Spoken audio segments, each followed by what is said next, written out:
Hello, YouTube. Welcome to Reflecting Upon Life. I'm going to read a part in this book. The topic for today's video is Unconditional Love for Yourself, which is chapter 3 in this book. It is something that it was very interesting to me. I'm going to read little bits and pieces and basically give my opinion on it. Hopefully my voice ain't too loud. But anyway, when unconditional love flows from our hearts, we move through life and engage other living beings with compassion. Unconditional love is recognizing the divinity in every human being we meet, regardless of his or her role in life or agreement with our particular way of thinking. A master of self sees all beings through the eyes of unconditional love without any projective image or distortion. Basically, it's saying that a master of self sees people. When they talk about distortion, maybe talking about, my personal opinion is they're talking about bias, prejudice, like stereotypes we may have for certain cultures or races. But anyway, now I'm going to talk about something as well, which it's all in the same chapter. The parasite and the ally. In the Toltec tradition, we refer to the voice in your mind as the narrator, the one that speaks to you throughout your day.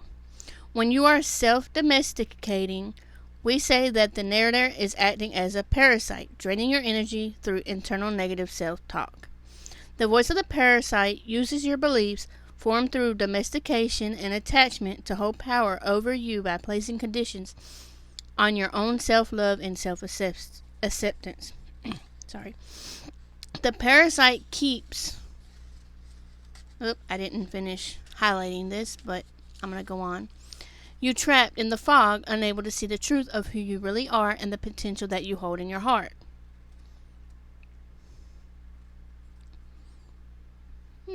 Interesting. So basically saying that sometimes the voice in your own thoughts is a parasite when it makes you see yourself in a negative way. Now, the ally is one that allows you to see yourself in a more positive way. And it says, when the narrator is your ally, it points out the truth in every situation, reminding you that you are in control of your own life and that you have the ability to make a positive difference in the world. Although the ally is still a reflection of the truth, it is what you see in the mirror when the fog has cleared. If you are like most people, the narrator in your mind is constantly alternating between parasite and ally, sometimes going back and forth many times during the course of a single day. So basically, sorry about that, y'all. When the narrator in your mind becomes a parasite, you start to doubt yourself. You question things. You're like, oh, am I going to be able to do this? Oh, I'm not good enough. But when you had the ally narrator, you're like, oh, I can do this. I got this. I'm good. Now, I'm going to go to another part in this. I got to remember where it's at. I totally forgot it. Haha. Okay. But so basically what they're saying is it's best to have an ally narrator voice inside that basically motivates you.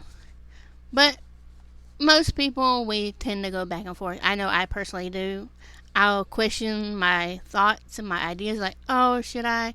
Like, for this video, I was like, do I do the video? Do I record a video? Do I do it live? I don't know. Is it going to be good? Are people actually going to watch this? And I was like, either way, whether someone watches this now or in the future, who knows?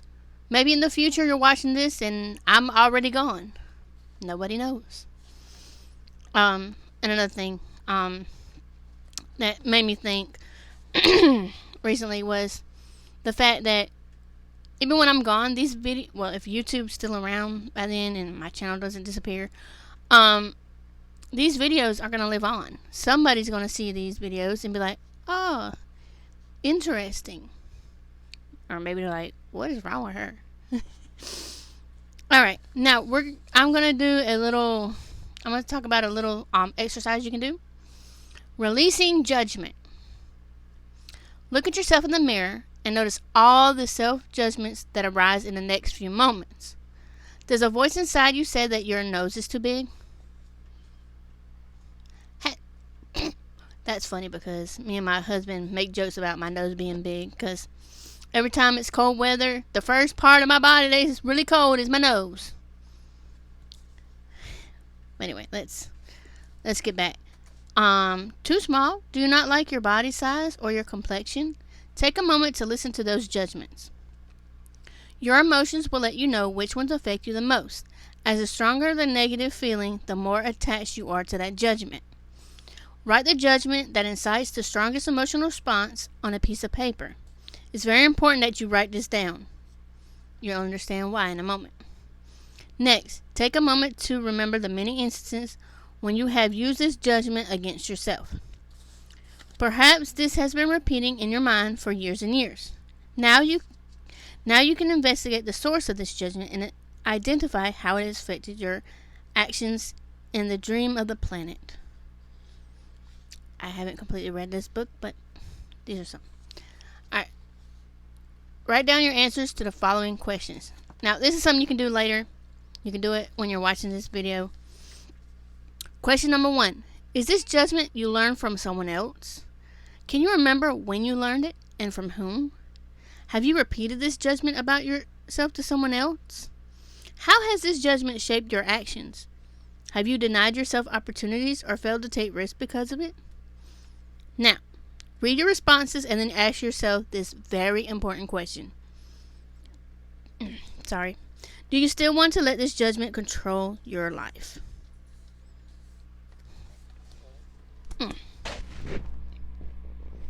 Excuse me.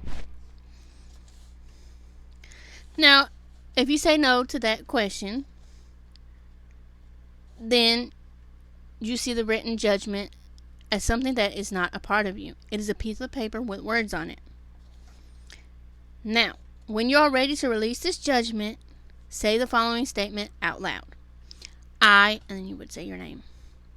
I, blank, have used my negative self-talk to subjugate myself with conditional love. I forgive myself for doing so, and I will now let this false belief go. And after saying this, you take that paper, crumple it up, and throw it away. That way it's gone.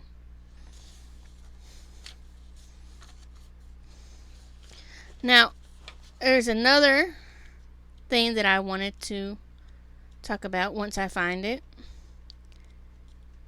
And I don't remember what page it's on, but I could have swore I highlighted it. I guess not. But I'll see if I can find it. Let me see. It was talking about forgiving others, and one thing that we don't realize is that everyone's like, oh, you need to forgive this person, but you may not be ready. But think of, if there's one thing I want you to know about forgiveness, is it's not about the person that you're forgiving. It is about your peace, not theirs, yours. When you forgive somebody, it gives you peace, and you're able to have some inner peace, and just it takes that. I look at, when someone does you wrong and you haven't forgiven them, over time it builds up and it builds up, and it's not good for you. It is not healthy. So when you're able to forgive someone, you bring yourself inner peace, and you let go of all that negativity that is inside you due to holding on for so long. And I'm sorry if I'm all over the place when I'm talking. My hair is all over the place when I'm talking. I had my hair up, but I should have left it up. But here is something when you're ready to let go, and you want to forgive someone. I'm going to share this with you, so feel free to use it. If not, then at the end of the day, it's up to you. On a sheet of paper, make a list of everyone you feel has mistreated you in the past that you have not yet forgiven. This could be family members, friends, co-workers, acquaintances, and beyond. Review the list of names and think briefly about the incidents involved. Next, you can't read this, but I'll say it out loud. The next, say this next statement. And you would say your name.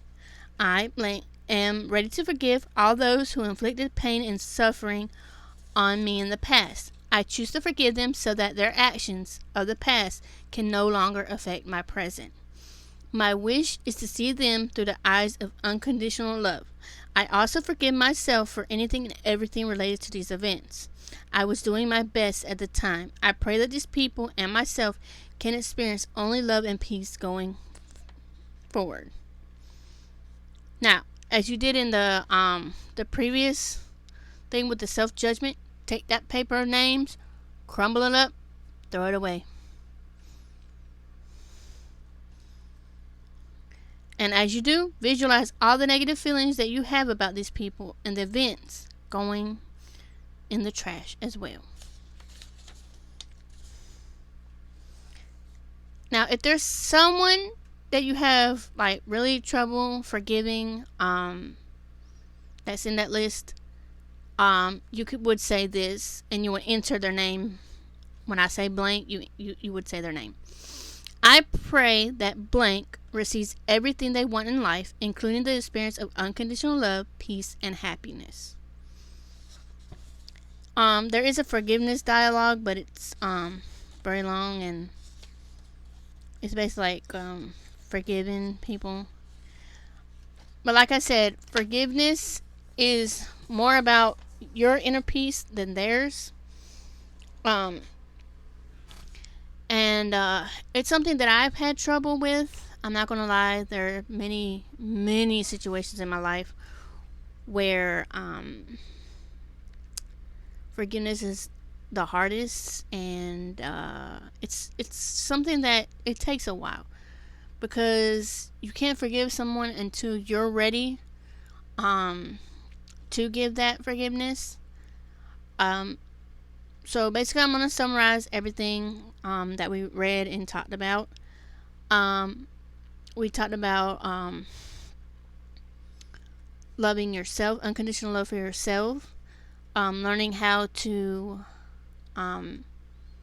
get rid of self-judgment and be able to love yourself as you are.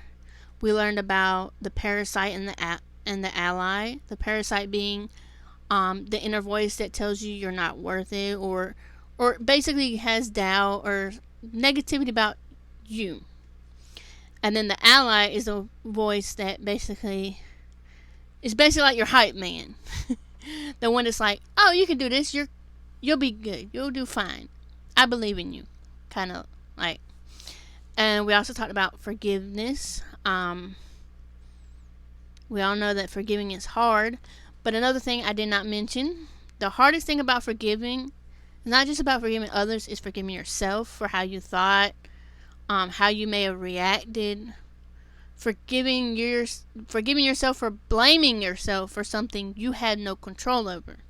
And that's something I personally had to go through, because I went through some traumatic events in my life and I blamed myself for it. I was like, oh, if I hadn't have done this wouldn't have happened. But at the end of the day, I can't guarantee that if I did things different, that it wouldn't have turned out the same. That's something I'm not, I don't have a crystal ball that would tell me any different. So I've had to learn how to forgive myself. And that's really hard and it will make you cry. You know, but it was for my inner peace, and now I have peace with those situations. Now, forgiving for your peace doesn't mean that you forget. I just wanted to make that clear. Because while I do have peace, I do remember, and I still have, flashbacks of situations. Even though I have forgiven, it's just I have PTSD, so unfortunately, sometimes I, you know, go into those memories that I don't want to remember. But I have forgiven the people. There is at least one person that I still have issues forgiving, but I wish that they find peace and that they realize that one day they realize how much hurt they have caused people. But that's, my personal thing, so I'm not going to say who it is or anything. It's just one person. But anyway, this video was a little deeper than my other ones, besides, my mental health ones. I am trying to go in a different direction with this channel. I don't know how well that will go. If there's any topics, if anyone sees this, if there's any topics you would like me to discuss, I will not discuss, even though I'm wearing a religious shirt, I won't talk about politics or religion. That's something I'm going to stay away from. And if anyone is bilingual, what would you like to see on my Spanish version of this channel? Now, I'm wanting to do this. Sorry, it's a paperclip. I want to do the same video in Spanish on that channel, which is going to take me a while to, translate. So that might be a while before I do that. But anyway, I hope everybody has a good week or good day, good year. And I will see you guys in the next video. Bye.